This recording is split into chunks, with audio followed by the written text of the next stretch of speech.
신바람 사연 아파트. 오늘의 사연 시작하겠습니다. 안녕하세요. 시댁과 연까지 끊었음에도 결국 이혼을 하게 되었습니다. 돈 얼마 때문에 천륜을 끊어낸다며 저 혼자만 세상 나쁜 년 취급을 받고 있었어요. 그래도 남편만 내 편이라면 당장은 그렇더라도 시간이 지나면 오해를 풀 기회가 오리라 믿었죠. 그런데 남편도 저를 돈에 미친 사람으로 보고 있었다는 걸 알게 되었네요. 설마 제가 정말 돈 얼마 아까워서 그랬다면 정말 말을 안 하겠는데. 좋은 사람이라 믿었건만 팔이 안으로 굽는 건지 핏줄은 못 속이는 건지 남편 또한 자기 가족들과 별반 다를 것 없는 사람이었습니다. 그래서 결국 이혼을 결정했어요. 어차피 이렇게 될 거 시댁과 연을 끊는 게 아니라 그때 아예 이혼까지 해버릴 걸. 괜히 저만 중간에서 남편과 그 가족들 이간질한 사람이 돼가지고 욕이란 욕은 다 먹고 그리고 나서 이혼까지 하게 되었네요. 남편은 결혼정보회사를 통해 만나게 되어 그렇게 결혼까지 하게 되었습니다. 주변 사람들을 통해 소개받아서 이거 재고 저거 재고 하면서 눈치게임 하듯이 자기가 가진 거 하나 보여주고 내가 뭘 얼마나 갖고 있는지 하나 알아내고 그런 식으로 서로 간보고 재고 그러는 것보다 그냥 처음부터 오픈할 수 있는 거 죄다 오픈하고 만나는 게 오히려 감정 소모도 적고 시간 낭비도 덜하지 않나 하는 생각이었습니다. 그때는 거기까지는 생각 못했죠.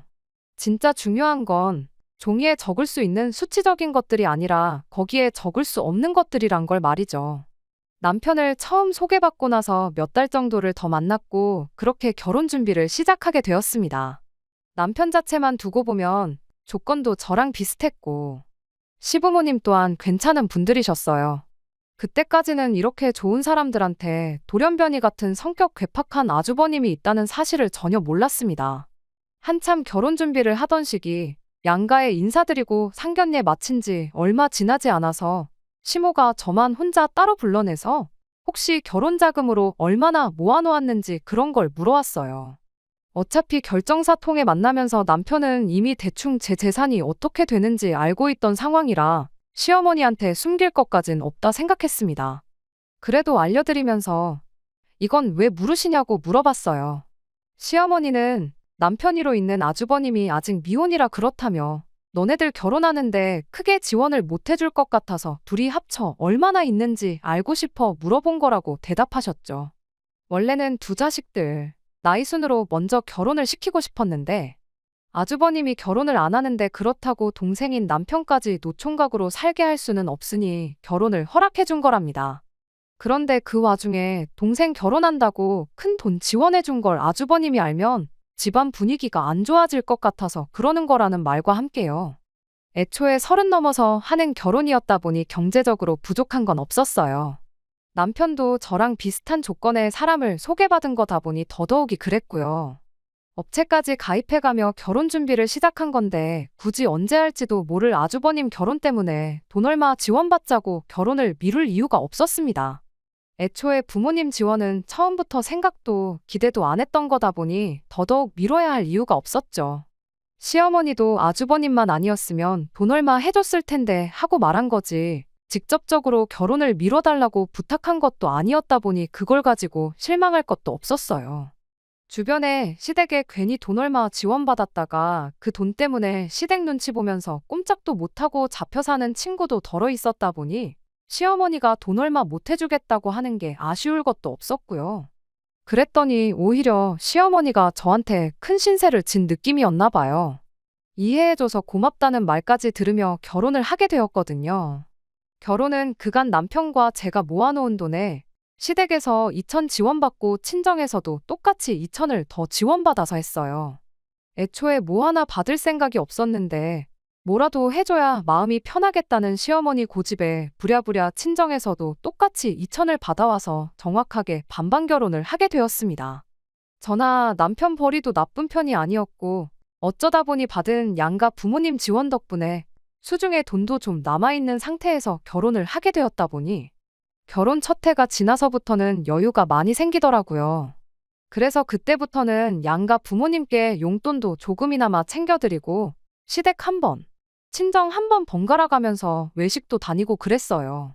그냥 남들 하듯이 어디 가서 못한다 소리 듣지 않을 만큼 저희가 할 수 있는 선에서 최선을 다하고 있었습니다. 연애 기간이 짧았던 만큼 결혼 전에 몰랐던 서로의 생활 습관들 때문에 티격태격 하는 일이 몇 번 있긴 했지만 또 연애 기간이 짧았다 보니 남들 연애할 때 해야 할 것들을 결혼하고 나서 한다고 둘이 여기저기 놀러 다니고 보러 다니고 먹으러 다니고 하면서 말 그대로 연애 같은 신혼생활을 만끽하고 있었습니다. 그렇게 나름 괜찮은 결혼 생활을 보내고 있던 와중 노총각이던 아주버님이 끝내 결혼을 하게 되면서 전에는 생각도 못했던 문제들이 하나둘씩 생겨나기 시작했습니다. 말씀드렸다시피 결혼 전에는 아주버님에 대해 알 방법이 없었어요. 그냥 남편이로 형이 한 명 있다. 어머님이 결혼 전에 말해준 대로 아직도 결혼을 못했다. 그 정도 알고 있는 게 전부였지요. 사람이 참 변변찮고 별로인 사람이라는 걸 알게 된 건 결혼하고 나서였습니다. 시부모님 모시고 외식 다니면서 아주버님도 항상 자리에 함께 있었어요.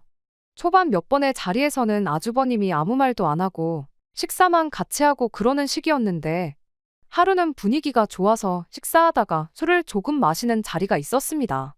그때 모처럼 아주버님이 무거운 입을 열었는데 저를 앞에다 두고 남편한테 너는 30 넘은 여자랑 결혼하려고 그 나이 먹도록 결혼도 안 하고 있었던 거냐는 소리를 하더라고요. 남자는 와인과도 같아서 시간이 지날수록 무르익는다나 어쩌나. 결혼이 늦은 만큼 능력이 되는데 왜 굳이 비슷한 또래의 여자랑 결혼을 했느냐 하면서 남편이 마치 잘못된 선택을 했다는 듯 이야기를 하는 겁니다. 남편이 뭔 말을 그렇게 하느냐고 제 눈치를 보면서 애써 화제를 돌려보려고 했어요. 서로 마음도 맞고 사랑도 하게 되었으니 결혼한 거 아니겠냐. 나이가 뭐가 중요하냐고. 마음 맞는 사람들끼리 행복하게 사는 게 좋지 하면서 말을 하는데 또 그 아주버님이라는 인간이 한다는 소리가 글쎄 업체 통해서 결혼했으면서 사랑은 무슨 사랑이냐고 하는 겁니다. 설령 정말 사랑에 빠져서 결혼을 했다 한들 저를 사랑했으면 더더욱이 나이 많은 저랑은 결혼을 했으면 안 되는 거였다고 그딴 소리를 하는 거 아니겠어요? 뭐 어디 연구 결과에 따르면 남자가 생물학적으로 여자보다 수명이 10년은 짧다는 말 못 들어봤냐입니다. 나이 또래가 비슷하니까 가도 남편이 먼저 갈 텐데 그렇게 되면 네 사랑하는 와이프 혼자 다 늙어가지고 독수공방 시키는 꼴이 아니냐고요. 그리고 너는 너대로 너 죽고 나서 마누라 쓸 돈을 남겨놔야 되니까 노후도 아끼면서 살아야 되는 거 아니겠냐고. 못 빠지게 일해서 제대로 돈 한 번 제대로 써보지도 못하고 그렇게 죽을 거 아니겠냐 하는 말도 안 되는 소리를 해대는데 정말 그때 그 말이 취중진담이던 술 때문에 나온 실언이던 간에 상종할 사람은 아니구나 싶었습니다. 결혼을 여태 못한 데에는 이유가 다 있구나 싶었죠. 40이 다 되어가는 나이에 얼마나 어린 여자하고 결혼을 하는지 한번 두고 보자 하고 말았어요. 아주버님이 말을 재수없게 한다고 해서 저희 결혼 생활에 크게 지장을 주는 것도 아니고 남편도 그날 이후로 제 눈치가 보인 건지 시부모님과 함께하는 자리에 아주버님은 따로 부르지 않았었거든요. 그런데 안 마주친다고 끝날 일이 아니었어요. 그 아주버님이 정말 결혼을 하게 되었거든요. 결혼을 하게 된 것도 놀라운데 무슨 수를 쓴 건지 그것도 저보다 4살이나 어린 여자와 말이에요. 그 여자는 전생에 무슨 죄를 지어서 저런 인간하고 부부의 연을 맺게 된 건가 싶었는데 겪어보니 불쌍하다고 생각할 가치도 없는 그런 사람이었어요. 집신도 짝이 있다더니 둘이 짝짝꿍이 맞으니까 결혼을 한 거지 괜히 한 게 아니구나 싶었죠. 아주버님한테 속아서 결혼한 것도 아니고 뭐 동정할 가치도 없는 똑같은 족속이었습니다. 저보다 어리다고 해서 제가 뭐 형님 대접을 안 해주고 무시할 생각이 있던 것도 아니었어요.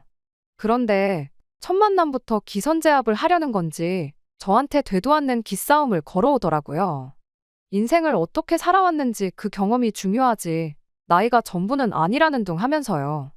딱히 직업도 없으면서 인생의 경험을 논하는 게 어이없긴 했지만 둘이 똑같은 것들이라 생각하니 열받을 것도 없었습니다. 아주버님 결혼 전에 안 보고 지냈던 것처럼 아무 교류 없이 지냈으면 참 좋았겠다 싶었지만 애석하게도 아주버님도 가정을 꾸리게 된 만큼 시부모님을 만날 때마다 함께 자리를 하게 되었습니다. 여기에 인연전연 하면서 쓸 수는 없으니 일단은 형님이라고 쓰기는 할게요. 아무튼 그렇게 몇 번 정도 시부모님과 함께 자리를 갖다가 알게 된 건 이 형님이라는 사람이 다른 것보다 맏며느리 욕심이 있다는 사실이었습니다. 저한테는 대수롭지 않은 일이었어요. 그동안 아주버님이 혼자였다고 해서 제가 맏며느리 노릇을 했던 것도 아니고 그게 뭐 엄청난 벼슬자리라고 나서서 제가 하고 싶은 생각도 없었죠.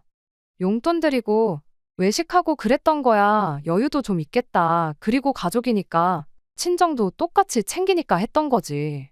딱히 시어머니 사랑을 독차지하고 싶어서 그랬던 것도 아니었고요. 그런데 아주버님이 보기엔 그간 제가 시부모님께 잘했던 게 다 맏며느리 노릇하면서 이쁨 받으려고 그랬던 것처럼 보였던가 봅니다. 결혼도 안 했으면서 그딴 생각을 하다니 참 어이가 없었죠. 아무튼 제가 그렇게 느낀 이유가 뭐냐면 그 형님이라는 사람이 제 일거수일투족을 견제를 하고 동시에 자기가 잘했다 싶은 일에는 그렇게 생색을 냈기 때문이에요. 말씀드렸다시피 맏며느리 자리에 별로 욕심도 없고 오히려 그 귀찮은 거 대신 해주면 고마울 따름이었는데 문제는 그 생색을 내 돈으로 내려던 게 문제였어요. 아주버님네 결혼하고 처음으로 세 식구가 같이 모여 외식을 했던 날이 있어요. 그간 아주버님네 집들이 등등해서 거의 집에서 모였다 보니 그렇게 세 식구가 외식을 한 건 그날이 처음이었죠. 식사가 마무리되어 갈 때쯤 누가 시키지도 않았는데 형님이 오늘은 자기가 사겠다며 혼자 가서 계산을 하고 오더군요. 식사 마치고 나서 집에 도착한 뒤 형님한테 덕분에 잘 먹었다고 톡 하나 보냈죠. 그런데 제 톡에 형님이 답장을 하기를 총 40만 원이 나왔으니 절반인 20만 원을 보내라며 자기 계좌를 적어 보내는 거 아니겠어요? 20만 원이 아까워서 그러는 게 아니라 같이 낼 거면 처음부터 같이 내자고 하던가 하지. 자기가 쏘겠다고 자리에서 있는 생색은 다 내놓고는 집에 오자마자 절반을 내라고 하니 어이가 없었습니다. 제가 핸드폰을 보면서 콧방귀를 뀌고 황당해하고 있으니 남편이 그런 저를 보고 뭐 무슨 일인데 하고 물어보더라고요. 그래서 남편한테 황당하다고 이것 좀 보라고 형님이 지가 쏜다더니 뒤에서 돈을 달라고 한다 하고 이야기를 했는데 남편은 그래도 절반 내는 게 어디냐 반반씩 냈다 생각하면 억울할 것도 없지 않냐면서 그냥 그 돈 보내주라고 하더라고요. 그래서 안 그래도 돈 보내려고 생활비 통장에서 20만 원 옮기는 중이다 했더니 남편이 화들짝 놀라더니 40만 원이나 나왔냐고 물가가 올랐다더니 정말 엄청 올랐구나 하고 대답을 해왔습니다. 그날 외식한 곳이 저랑 결혼하기 전에 아주버님까지 같이 해서 네 식구가 자주 가던 집이었답니다.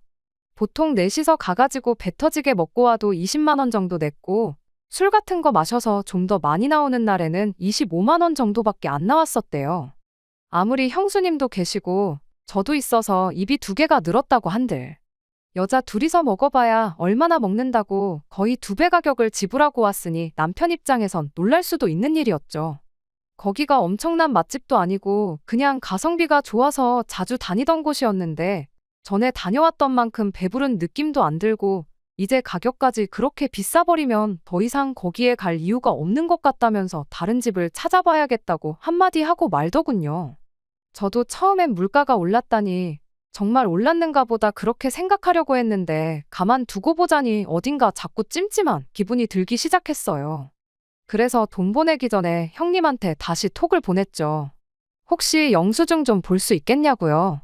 그랬더니 형님이 답장은 안 하고 저한테 전화를 걸어서는 지금 사람 의심하는 거냐고 짜증을 내는 거 아니겠어요? 물론 찜찜해서 영수증을 보여달라고 한 건 사실이지만 형님한테는 그런 게 아니고 우리 남편 말이 원래 자주 가던 집이고 돈이 그만큼 안 나왔었다길래 가격이 얼마나 오른 건지 한번 보려고 그런다 대답했죠. 많이 올랐으면 앞으로 거기 말고 다른 집을 찾는 게 좋을 것 같아 그러는 거라고 그렇게 말했더니 형님이 요즘 누가 계산하고 영수증을 받아오냐고. 가격 같은 거 인터넷 찾아보면 다 나오는 건데 뭘 영수증을 보여달라고 하느냐 짜증을 내는 거예요. 그래서 그냥 알겠다고 말하고 그럼 말 나온 김에 카드에서 얼마 빠져나갔는지 그거 내역 좀 보내달라고 했어요. 가만 생각해보니까 고기가 1인분에 얼마에서 끝자리가 1,000원 단위가 아니라 900원으로 끝나지 않았었냐고. 절반씩 내는 거 100원 단위까지 정확하게 계산해서 드리고 싶다 그렇게 말했더니 또 혼자 성질을 부리면서 현금으로 계산했으니 카드 내역은 없다고 혼자 또 전화기 너머로 방방 뛰는 겁니다. 자기가 설마 몇백 원 더 받아먹으려고 이러는 것 같냐며 손해를 봐도 자기가 손해보는 거고 몇백 원 그거 자기는 신경도 안 쓰니까 걱정 말라더니 그냥 돈이나 보내라고 혼자 짜증만 있는 대로 내고는 전화를 끊어버리대요. 일단 제가 형님이 카드 긁는 모습을 봤는데도 굳이 현금 계산을 했다 하고 영수증도 없다 하고 하면서 얼마 나왔는지 숨기는 걸 보니 적어도 40만 원이 나와서 20만 원을 달라는 건 아니겠구나 싶더군요. 인터넷에 검색까지 해서 메뉴판 사진이 있는 걸 남편한테 보여줬더니 가격이 하나도 안 올랐고 그대로라고 하는 겁니다. 남편한테 이거 형님이 우리 돈 떼어 먹으려는 거 아니냐고 했더니 설마 몇만 원 가지고 그러겠냐고. 가격이 그대로라도 물가가 오르면 양을 줄이는 가게들도 있지 않냐며 필시 그래서 그런 걸 거라고. 얼마 되지도 않는데 이걸로 일 만들지 말고 그냥 그 돈 보내주고 이만 끝내라고 하는 거예요. 사람이 싫어서 그런 건 맞지만 이걸 물고 늘어지는 게 저도 똑같이 유치한 사람이 되는 거 아닌가 싶어서 그날은 그냥 그 돈 보내주고 말았습니다. 그 뒤로 찾아온 게 어버이날이었는데 그때도 마찬가지였어요. 형님한테 연락이 왔는데 어버이날 두 분 드릴 선물을 반반씩 같이 내서 사면 어떻겠냐고 하더니 톡으로 인터넷 쇼핑몰 링크를 2개 보내더라고요. 아버님 드릴 겨울 잠바랑 어머님 드릴 무스탕 이렇게였는데 뭐 5월에 겨울옷을 사드리느냐 했더니 원래 이럴 때 사야 저렴하게 사는 거 모르냐며 저보고 헛똑똑이라고 하더군요. 각각 아버님께 40만 원, 어머님께 80만 원 정도 했는데 제가 느끼기에 싸게 사는 느낌이 들지도 않았어요. 일단 알겠다고 하고 혹시나 싶어서 똑같은 옷을 인터넷에 검색해봤는데 형님이 보내준 쇼핑몰은 수많은 쇼핑몰 중에서도 가장 가격이 비싼 곳 사진을 찍어서 보낸 거였더라고요. 뭔가 느낌이 쎄하더니 역시나였죠. 다른 데는 아버님께 10만 원 정도 하고 어머님 옷은 한 25만 원 정도 했거든요. 그래서 형님한테 다시 전화를 걸어 다른 데서는 다 가격이 훨씬 저렴한데 너무 안 찾아보신 거 아니냐 그렇게 물었더니 말하기를 그런 데 거는 다 짝퉁이라서 가격이 싼 거라고 저보고 뭘 모른다는 식으로 말을 하는 겁니다. 뭐 명품도 아니고 일반 브랜드의 짝퉁까지 있는가 싶어서 그러시냐 하고 그냥 시부모님 선물은 각자 알아서 하자고 했어요. 저희는 그냥 작년에 했던 대로 두 분께 각각 50만 원씩 드리겠다 말하고요. 형님은 끝까지 선물을 같이 사서 하는 게 더 싸게 먹히는 거 모르냐면서 저한테 어떻게든 60만 원을 받아가려 했지만 그냥 그런 건 각자 알아서 하자고 말하고 전화 끊어버렸습니다. 안 봐도 형님 꿍꿍이가 뭔지 눈에 다 보였거든요. 저한테 60만 원 받아가서 제 돈으로 선물 사서 같이 했다고 시부모님한테 생색내고 남은 돈은 남은 돈대로 자기가 챙길 거라는 게 안 봐도 뻔했어요. 그나마 최저가로 자기 돈 35만 원 쓰는 것도 아쉬웠는지 정작 어버이날 되니까 시부모님한테 직접 쓴 손편지랑 손수건 하나씩 선물로 가져왔더라고요.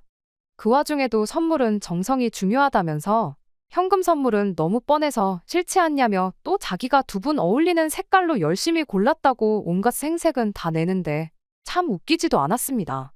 그래도 그게 다 심증뿐이었지. 형님이 제 돈을 어떻게 삥땅을 쳐서 시부모님께 생색을 내려고 한다는 사실을 입증할 방법이 없었어요. 남편은 항상 형님네한테 너무 적대적인 거 아니냐며 좋은 마음으로 그러는데 제가 너무 색안경을 끼고 본다는 식으로 말을 하고는 했거든요. 남편이 직접 그 인간들이 무슨 속셈으로 저러는지 직접 알려주고 싶은 마음이 가장 컸던 것 같아요. 그러다 어느 날 기회가 찾아왔습니다. 아주버님네가 결혼을 하고 처음 맞는 시아버지의 생신을 며칠 앞두고 있던 언젠가였어요. 평소 하던 대로 두 분 모시고 외식을 다녀올 생각에 주변에 적당한 맛집을 찾고 있던 중이었죠. 그때 때마침 형님한테서 전화가 걸려왔습니다. 이번엔 또 선물로 뭘 같이 반반씩 내자고 할지 생각하고 있었는데 그게 아니고 작년 아버님 생신에는 제가 뭘 했느냐고 물어보더라고요. 그래서 안경 하나 바꿔드리고 밖에 나가서 외식하고 왔다고 대답을 했죠. 제 대답에 형님은 갑자기 며느리의 도리에 대해서 일장연설을 늘어놓기 시작했어요. 한마디로 줄이자면 너는 정성이 없다. 그냥 무조건 돈으로 때우려고만 한다 하는 소리였죠. 그러면서 한다는 소리가 이번 아버님 생신이 자기가 결혼하고 처음 맞는 집안 행사이니만큼 자기는 직접 자기 손으로 아버님 생신상을 차려드리겠다는 소리를 하더라고요. 저한테 무슨 대답을 듣기 위해 전화까지 한 건지 모르겠어서 그러시냐고 참 대단하다고 마음에도 없는 칭찬 한마디 해주고 열심히 준비하시라고 응원까지 해주고 전화를 끊으려고 했어요. 맛집 찾는 것도 일이었는데 저한테야 번거로운 일거리 하나 줄어드는 거나 마찬가지라 좋을 것도 나쁠 것도 없었거든요. 그런데 형님이 전화를 안 끊고 가만히 있더라고요. 할 말 다 하셨으면 전화 끊겠다 하고 통화 종료 버튼을 누르려는데 난데없이 저한테 돈을 보내라는 겁니다. 그 말에 저한테 뭐 맡겨놓은 거 있느냐고 바로 대답을 했죠. 그랬더니 그게 아니고 자기가 장봐오고 음식하고 그런 건 다 할 테니 저는 재료값을 내라는 소리를 하더라고요. 다짜고짜 돈부터 보내라니 저 인간이 무슨 속셈으로 저러는가 대번에 눈치를 챘어요. 그래서 제가 형님한테 이렇게 말했습니다. 방금 전까지 저보고 정성이 부족하다고 며느리의 도리에 대해서 설명하지 않으셨냐고. 그런데 이번에도 또 돈으로 때우라는 소리를 하는 거냐고요. 돈까지 내놓고 정성 없는 며느리 취급받고 싶지는 않으니 재료값도 반반씩 내고 나도 같이 음식하는 거 도와드리겠다고 했죠. 이왕이면 장 보는 것도 같이 하자고 수고를 똑같이 해야지 괜히 뭐 하나 덜 해가지고 정성 부족한 며느리가 되고 싶지는 않다고 계속 형님 속을 긁어댔어요. 그 와중에 잔머리는 얼마나 잘 돌아가는지 아버님 생신 당일에 깜짝 파티를 열 생각이라고 준비는 같이 한 걸로 할 테니까 그런 부분은 걱정 말라면서 끝까지 돈만 대라는 식이었습니다. 말인즉슨 평일에는 제가 출근을 해야 하니까 음식 준비를 같이 못한다는 소리였죠. 형님이야 직장이 없으니 남아도는 게 시간이잖아요. 제가 끝까지 뭐 그럴 거 있냐고 월차 하나 써서 일 빼고 돕겠다 그렇게 말을 했더니 음식 준비할 게 한두 가지가 아니라 전날부터 준비할 거라고 회사에서 시아버지 생신 때문에 이틀씩 일을 빼게 두지는 않을 거 아니냐면서 끝까지 자기 혼자 준비하겠다는데 그 속이 너무 뻔히 보여서 웃음도 나오지 않았습니다. 그래서 얼마나 필요하시냐고 물었죠.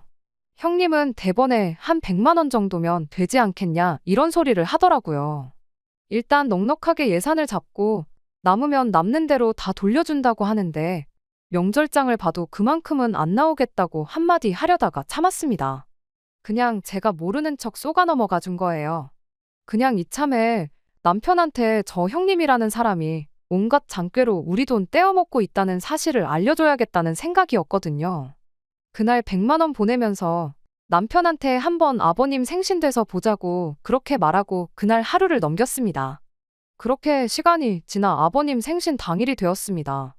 남편이나 저나 회사에 있었다 보니 시간을 저희 퇴근 시간 이후로 잡아놓고 모이는 건 아주버님네 집에서 모이기로 했어요. 그래도 100만 원이나 달라고 했으면 어느 정도 임금님 수라상 흉내 정도는 냈을 거라고 생각했는데 소고기는 그냥 담궜다가 뺀 건지 고기 부스러기만 둥둥 떠다니는 미역만 잔뜩인 미역국에 예산을 100만 원을 뜯어갔으면 못해도 갈비찜 정도는 한 소치 있을 줄 알았는데 누가 봐도 마트에서 데워놓고 파는 거 사왔구나 싶은 불고기가 올라와 있었고 그나마도 밑반찬들은 반찬 가게에서 파는 것들 뿐이고 탕수육이라고 해놓은 것 또한 형님 솜씨가 아니라 누가 봐도 동네 중국집에서 파는 거 전날에 미리 식혀뒀다가 전자레인지로 데워서 낸 게 다 티가 났어요. 가짓수는 많았지만 100만 원을 다 썼다고 하기엔 장 보는데 30만 원도 안 들었을 음식들을 생신상이라고 차려냈으니 어이가 없었습니다.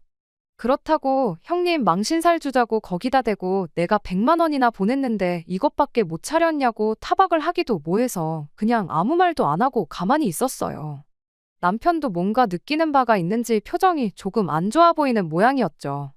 그런데 시부모님이 차려진 상을 보더니 형님더러 고생이 많았다고 칭찬을 해주시더라고요. 뭐 거기다 대고 차린 게 이거밖에 없냐고 타박을 주실 분들도 아니고 그냥 그 수고를 헤아려 주시는 거구나 싶었죠. 그래도 그날 전화로 분명히 같이 한 걸로 하겠다고 돈이나 보태라고 그렇게 말까지 해놓고 정작 시어머니가 그렇게 한마디 해주신 말에는 자기가 혼자 다 했다는 식으로 대답을 하는 겁니다. 돈도 돈이지만 직접 만든 게 밖에서 사 먹는 거에 비할 수 있겠냐며 자기가 요리를 잘 못하지만 정말 정성 들여 준비한 거라면서요. 그러면서 저를 콕 집어서 동서는 일하느라 바쁘니 이런 건 맏며느리인 자기가 챙겨야 하는 거 아니겠냐며 또 생색을 내는 거 아니겠나요. 굳이 직접 만든 게 밖에서 사 먹는 거에 비할 수 있겠냐는 소리를 하는 것도 저를 노리고 했던 말이라는 걸 굳이 묻지 않아도 알 수 있었습니다. 식사 마치고 나서는 케이크를 꺼내왔는데 케이크라고 뭐 어디 호텔 베이커리에서 시킨 것도 아니고 그냥 동네 어디에나 있는 체인점 케이크를 꺼내오더라고요. 그래도 분위기는 좋았다 보니 거기다 대고 구태여 찬물을 끼얹고 싶은 생각은 없어서 가만히 있었어요. 적어도 남편이 저 형님이라는 인간이 어떻게든 우리 돈은 돈대로 떼먹고 생색은 있는 대로 내는 사람이란 걸 알게 되었으니 소기의 목적은 달성했구나 싶어서 그걸로 끝내기로 했죠. 아니나 다를까 집에 갈 때 되니 형님이 장보고 남은 돈이라며 3만 원을 제 손에 쥐어주더라고요. 그 음식에 97만 원이나 쓴 거냐고 영수증이나 있으면 보여달라고 했더니 저보고 살림을 안 하니까 이런 기본적인 것도 모른다며 생색을 내면서요. 시장 같은 데서 현금 주고 사면 마트 같은 데보다 엄청 싸게 살 수 있는 거 모르냐면서 죄다 현금으로 사가지고 영수증이 따로 없다는 소리를 하는 거 아니겠어요? 아니 뭐 싸게 사기는 뭘 싸게 샀냐고. 그 상차림에 97만 원이면 아주 바가지를 써도 엄청나게 쓴 거 아니냐고. 시장 사람들이 형님 완전 호구 잡아서 그 돈으로 잔치를 벌였겠다고 빈정거리면서 한마디 했더니 또 혼자 부들거리면서 자기 인건비는 생각을 안 하냐고 따지고 들더라고요. 인건비라니 무슨 소리냐고 했더니 장봐오고 음식하고 그런 거부터 이제 너네들 가고 나면 6식구 먹은 뒷정리까지 내가 다 해야 하는데 그 인건비도 다 포함시켜서 그 돈을 달라고 했다는 겁니다. 어이가 없어서 인건비 같은 소리 하고 있다고 한마디 해줬어요. 시아버지 생신상 차리는데 누가 인건비를 받고 일을 하냐고요.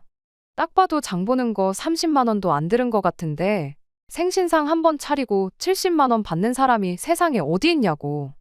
당장 내일부터 회사 그만두고 일당 70만 원씩 받으면서 생신상이나 차리러 다녀야겠다고 그렇게 한마디 했죠. 감정이 격해지기 시작하니까 서로 언성이 높아지기 시작했고 결국엔 저희가 티격거리는 소리에 시부모님까지 그 광경을 목격하게 되었습니다. 제가 그 자리에서 시부모님까지 다 같이 해서 잘잘못을 따지자는 것도 아니었고 형님의 실체를 까발려서 망신사를 주려던 생각도 더더욱 아니었습니다. 생색은 얼마든지 내도 좋지만 단지 돈 계산만큼은 똑바로 했으면 좋겠다는 취지였어요. 돈 얼마 속여가지고 내 돈 뒤로 챙기지 말라고요. 그런데 아주버님이 먼저 그깟 돈 얼마 가지고 다른 날도 아니고 아버지 생신날 이 하극상을 부리는 거냐면서 손윗동서가 자기보다 어리다고 질투나서 그러냐는 듯이 저를 몰아가기 시작하더군요. 이어서 시부모님까지 형님 편을 들어주는 거예요. 애가 잘하려고 그런 건데 돈 좀 더 내고 덜 내고 하는 게 뭐가 중요하냐면서요. 너네야 맞벌이에 돈도 잘 버니 돈 얼마 더 쓰는 거 아까운 거 아니지 않냐고. 첫째는 저희랑 다르게 외벌이라 경제적으로 쪼들려서 그러는 건데 가족끼리 그냥 좋게 넘어가면 되는 거지 이게 다 무슨 꼴이냐면서요. 아무튼 결국 그렇게 저 혼자만 돈 얼마 더 쓰는 게 싫어가지고 가족들 모인 날 분란이나 만드는 그런 사람이 되어버렸습니다. 아주버님이 참 싫었는데 그래도 그 와중에 지 마누라라고 형님 편 들어주고 마침 그때 꺼낸 그 한마디 덕분에 시부모님까지 그런 식으로 저한테 말하신 거 아닌가 싶었어요. 내 남편이 거기서 한마디라도 내 편을 들어줬더라면 적어도 그런 소리까지는 안 들었었을 텐데 싶고 실망이 이만저만이 아니었습니다. 그 뒤로는 뭐 형님네는 물론이고 덩달아 시부모님까지 보고 지내는 게 굉장히 껄끄러운 상황이 되었어요. 저는 그동안 아주버님이 결혼하기 전부터인 저희 결혼하자마자부터 나름 제가 할 수 있는 도리를 다한다고 없는 시간까지 할애해가며 시댁에 잘했다고 생각했는데 참 그간 제가 뭘 했던 건가 싶고 그런 생각이 드니 구태여 제가 나서서 이 오해를 풀고 싶은 생각도 안 들었어요. 그렇게 시댁과 연을 끊다시피 살게 된 게 그 후로 반년입니다. 그중 시어머니 생신이 있었고 명절이 한 번 있었어요. 따로 시댁에 찾아가지는 않았지만 연 끊었다고 할 도리까지 안 했다간 정말 이대로 평생 안 보고 지낼 수도 있겠구나 싶어서 딱 남들 하는 만큼만 해서 돈 얼마 보내드렸죠. 남편까지 못 가게 할 생각은 아니었는데 그래도 어떻게 저만 두고 혼자 가겠냐며 제 곁을 지켜주었습니다. 그날 내 편에 서서 말 한마디 안 해준 게 원망스러웠지만 그 후로 이렇게 정성인 남편한테 미안하고 고마운 마음이 컸어요. 그러던 중 얼마 전 형님한테서 연락이 한 통 왔어요. 무슨 바람이 불어서 전화를 한 건가 그냥 안 받아야겠다 했는데 옆에 있던 남편이 그래도 무슨 급한 일일 수도 있는데 가족끼리 무슨 일인지는 알아야지 않겠냐며 전화를 받으라고 보채더라고요. 전화 받자마자 그동안 잘 지냈니? 어쩌니 그런 이야기를 꺼내는 걸로 봐서 뭐 급한 일이 있어서 그런 건 아니겠구나 싶었습니다. 별일 아니면 전화 끊겠다고 그렇게 한마디 했더니 형님이 그제서야 본론을 말하더군요. 이번에 시부모님 모시고 여행을 좀 다녀올 생각인데 여행 경비 좀 보탤 생각 없느냐면서요.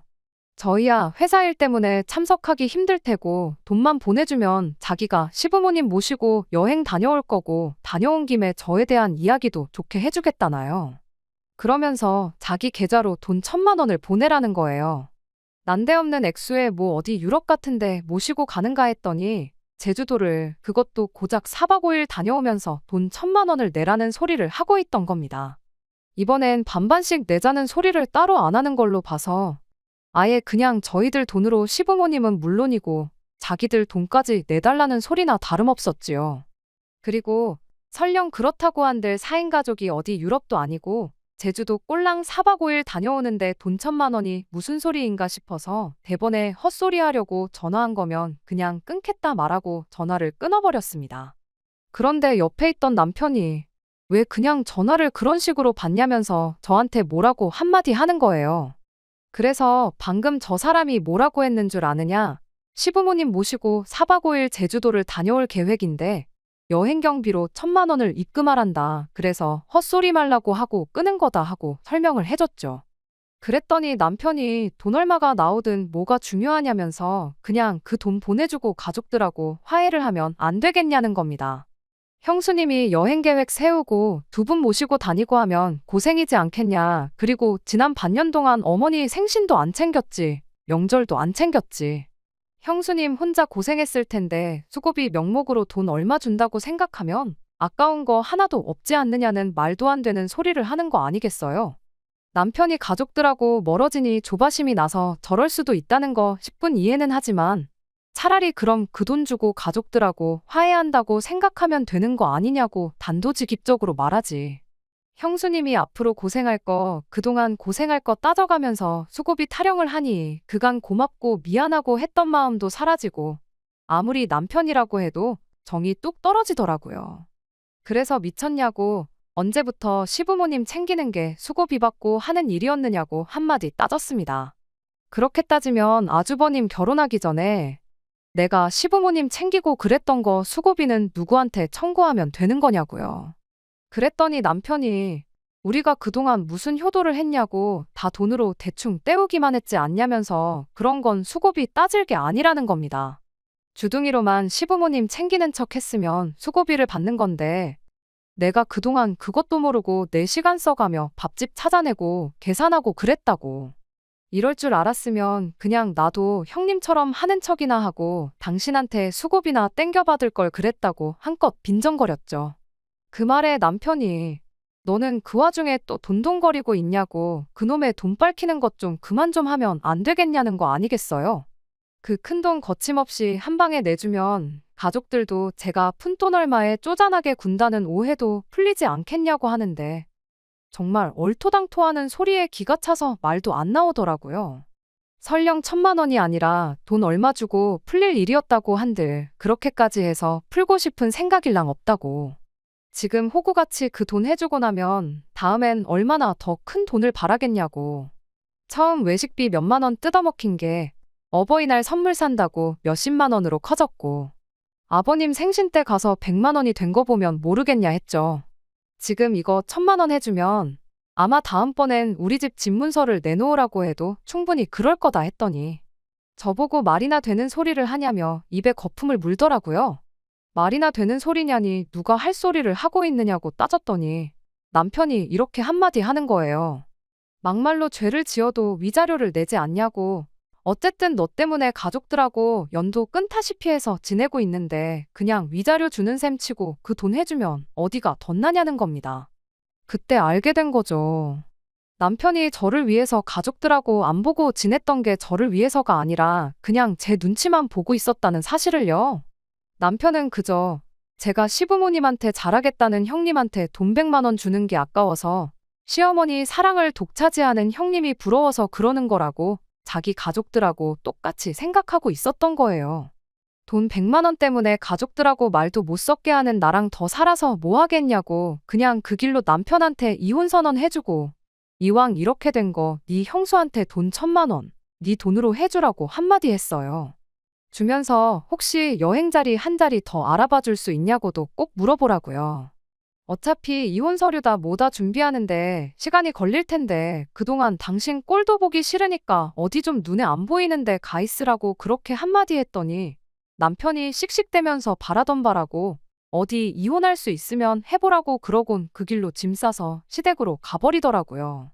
미안하다고 사과하면 마음이나마 약해질까봐 걱정이었는데 그렇게 사라져주니 오히려 마음 정리하기는 너무 편했네요.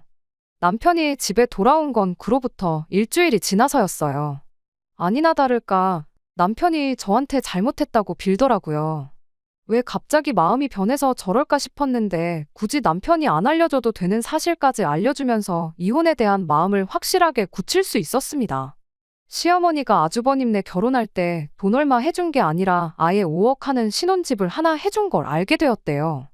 그 말 듣고 저도 놀라긴 했어요. 어떻게든 2천을 해주신 게 없는 형편에 짜내고 짜내서 해주신 건 줄 알았는데 그냥 말 그대로 저희는 둘 다 직장도 있고 돈도 어느 정도 버니까 2천 먹고 떨어지라는 식이었던 거고 아주버님한테는 5억 집을 묻지도 따지지도 않고 해준 거였어요. 괜히 그 여자가 집도 절도 없는데 나이마저 10살 가까이 차이 나는 아주버님하고 괜히 결혼을 한 게 아니었던 거죠. 5억 집을 해줘서 시댁에 여력이 있는 건가 싶었는데 막상 보니까 시부모님은 정말 전 재산에 노후까지 털어서 그걸 해준 거였고 아주버님도 벌이가 별 볼 일 없으니 어떻게든 자기 돈 나가는 거 아껴보겠다고 조금씩 저희 돈을 뒤로 떼어 먹으려고 온갖 개수작을 벌였던 거 아닌가 싶었죠. 그리고 그걸 알게 된 남편도 시부모님한테 크게 실망을 하게 된 거고 그만큼 받았으면 우리가 금전적으로 시부모님한테 뭘 해줘야 할 이유도 없겠다 싶어져서 그제서야 집에 돌아와서는 그냥 시댁과 연 끊고 살자고 하면서 저한테 싹싹 빌었던 거였고요. 하지만 일주일이 지난 만큼 저는 이미 마음을 굳혔다 보니 남편이 사과하고 싹싹 빈다고 해도 받아줄 마음이 없었습니다. 오히려 남편이 시댁과 연 끊고 살자며 꺼낸 그 아주버님 신혼집에 얽힌 뒷이야기가 마음만 더 굳게 먹게 해주는 꼴이 되었네요. 이혼한 지금에 와선 형님, 아니 그 여자한테 고마운 마음까지 드네요. 내 돈으로 생색도 내고 자기 돈까지 아껴보려다가 이렇게 저를 그런 거지 같은 집구석에서 탈출시켜준 거나 마찬가지니까요. 40줄에 장가 못 간 장남아들 결혼시키는데 5억이 들었는데 부모님도 아니고 형님네한테 돈 쓰는 게 아깝냐고 따져묻다가 이혼당한 아들 재혼시키는 데는 얼마나 들런지. 이미 이혼한 마당에 뭐 그게 중요한가 싶지만 조강지쳐 냅두고 가족들 편만 들다 이혼당한 남편이 평생 일을 두고 후회 속에 살았으면 참 좋겠습니다. 끝까지 들어주셔서 감사합니다. 오늘의 사연은 여기까지입니다. 구독과 좋아요, 알람 설정 부탁드리고 더 좋은 사연으로 다시 찾아뵙겠습니다. 감사합니다.